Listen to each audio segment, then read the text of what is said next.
The bell over the thrift shop door jingled as Emma stepped inside, brushing off the cold February air. The place smelled like cedarwood and dust, like a forgotten attic. She had only come in for a vintage vase, maybe a quirky picture frame. She never expected to find it. "Can I help you?" asked an older woman behind the counter, her voice dry but friendly. Emma shook her head. "Just browsing, thanks." She wandered through the narrow aisles until her eyes caught on a rack near the back. Wedged between tattered prom dresses and ugly bridesmaid gowns was a wedding dress, ivory, lace, and somehow untouched by time. Something about it pulled her in. The tag read, 1927. Handmade, do not sell. Emma looked around. No cameras, no one nearby. It wasn't stealing, not really. She slipped it off the hanger, walked to the fitting room, and pulled the curtain. The dress fit like it was made for her. Long lace sleeves, a high neck, a delicate train. It hugged her waist perfectly, as if tailored to her soul. Emma twirled once. Then the lights flickered, her reflection blinked. She froze. Her heart thudded. In the mirror, her face stared back. But her eyes were darker. Her lips slightly curled in a smirk. The lights buzzed again, and her reflection was normal. She laughed it off. "That's what I get for trying on haunted thrift store clothes," she muttered. Still, she couldn't bring herself to take it off. By the time she got home, the dress was in a garment bag slung over her shoulder. Her fiancé, Mark, looked up from the couch. "What's that?" he asked, sipping his beer. Emma beamed. "Found it in a thrift shop. Isn't it gorgeous?" Mark raised an eyebrow. "You're not actually going to wear a dead woman's dress for our wedding, right?" Emma shrugged. "Maybe. It fits perfectly." Mark snorted. "It's creepy, Em." She didn't respond, but that night she hung the dress in the corner of the bedroom. Just looking at it made her heart race, with excitement, with something deeper. That night, the dreams started. Emma was standing in an old church. Candles lined the pews. A string quartet played softly in the distance. The groom at the altar waited, back turned. Her hands held a bouquet of black roses. As she walked toward him, the church began to rot. The wood peeled, flowers wilted, the candles hissed out one by one. The groom turned, and it was Mark, but his eyes were bleeding. Emma woke up screaming. The next morning, Mark looked concerned. "You were talking in your sleep. Something about vows and blood." She brushed him off. "Just nerves," but the dreams kept coming, and worse, Emma began hearing whispers. At first, faint, then louder. "You said yes. He's not yours, till death do us part." One afternoon, while Mark was out, Emma put the dress back on, just for a minute. But the moment the lace touched her skin, something changed. She looked in the mirror. It wasn't her staring back. The reflection's face was gaunter. Pale lips, blackened eyes.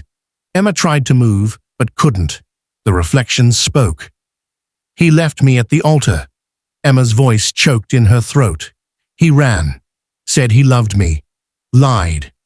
The reflection reached toward the glass, fingers stretching forward like claws. "He'll pay for what your groom is about to do." The mirror shattered. Emma fell back, gasping. When she looked again, it was just her, trembling, wide-eyed. Mark came home to find her crying on the floor. He rushed to her, confused and scared. She told him about the dreams, the whispers, the mirror. He didn't laugh. Instead, he grabbed the garment bag and took it out to the trash. But in the morning, it was back. Hanging in the closet, Emma swore she didn't bring it in. Mark was pale. "We're getting rid of it. For real." They burned it that afternoon. Flames ate the lace. Smoke curled into the sky like black serpents. Emma felt something scream inside her head. That night, they didn't sleep. A loud knock came at 2:17 a.m. Mark opened the door. No one was there, but on the porch lay the wedding dress, pristine, untouched, Not even a scorch mark. Emma broke down. It won't let me go. They tried everything. A priest, a seance, even a paranormal investigator. There's a presence attached to this dress, the investigator said, a spirit with unfinished business. He hesitated before adding, and it's latched onto you, Emma. Days passed. Emma began acting differently. She spoke in strange phrases. He will never leave me again. The church is waiting. I wore white for him. Mark begged her to see a doctor. She just smiled.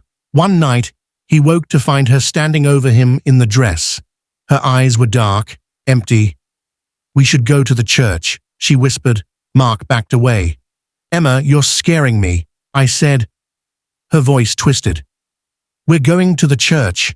She lunged. Mark locked himself in the bathroom and called 911. When police arrived, Emma was curled on the couch, humming a wedding tune. The dress was gone. I don't remember anything, she told the officers sweetly. They found no crime, no reason to hold her.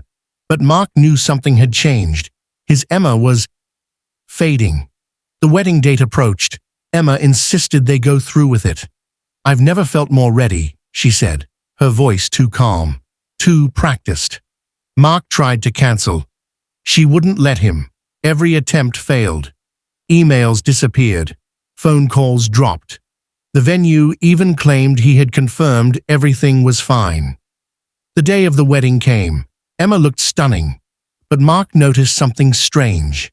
The dress. It was that dress. He pulled her aside. How the hell do you have that again? Emma just smiled. I told you, it's mine. During the ceremony, the sky darkened. Thunder rolled through the forecast was clear. As the priest said, if anyone objects, a crash echoed through the church.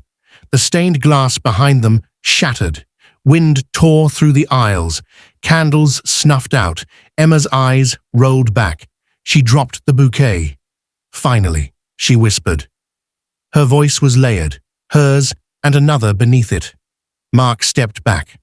Emma? She turned to him, smiling. You left me once. You won't again. Blood dripped from her fingers. She pulled a shard of glass from her sleeves. The guests screamed as she lunged. Mark dodged, falling into the aisle. Emma, stop! She froze. Her body trembled. The dress shimmered. Tears welled in her eyes. Mark, help me. Then the other voice growled, No, he's mine. Her body jerked, twitched. Mark rushed to her, grabbing her face.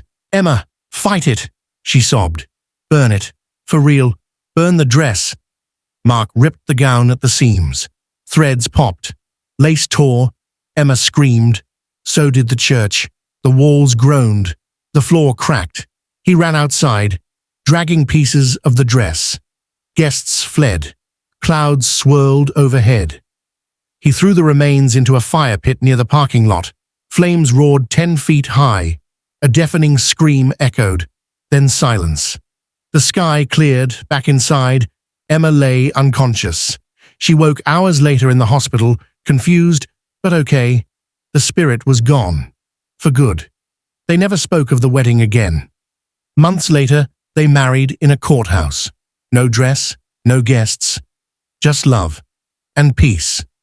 Emma still dreams sometimes, but never of a church, never of lace, only of Mark, smiling and alive.